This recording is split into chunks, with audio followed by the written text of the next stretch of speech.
Hi అండి, సేమియా ఉప్మా చేస్తున్నా. నైట్ ఇవి పిండి అంతా మురుకుల పిట్టతో చేసి ఆరబెట్టేసుకున్నా. కాజు, పిస్తా, బాదం అన్ని డ్రై ఫ్రూట్స్ కలిపి అన్ని మిక్సీలో మిక్సీలో కొంచెం దంచేసుకొని నెయ్యిలో వేయించి పెట్టేసుకున్నాను.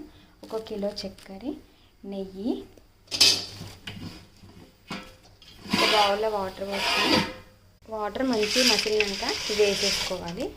వేసుకొని మంచిగా కలుపుకొని కొంచెం ఉడికేదాకా ఒక 10 minutes ఉడకబెట్టాలి వాటర్. బెల్లం చిన్న చిన్న ముక్కలు చేసుకోవాలి. మేము బెల్లం అంతా ఇట్లా చిన్న రోట్లో దంచి పెట్టేసుకున్నాం. కొంచెం ఉడికినాక బెల్లం వేసుకొని మంచి కొద్దిసేపు ముద్ద పెట్టేసుకోవాలి.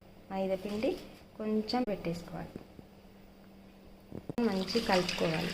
1/2 లీటర్ పాలు పోసేసుకుంటున్నాను. ఇందులో పాలు పోసి మక్కిన పిండి పోసేసుకొని కాజు, బాదం అన్నీ వేసేసుకొని ఒక మంచి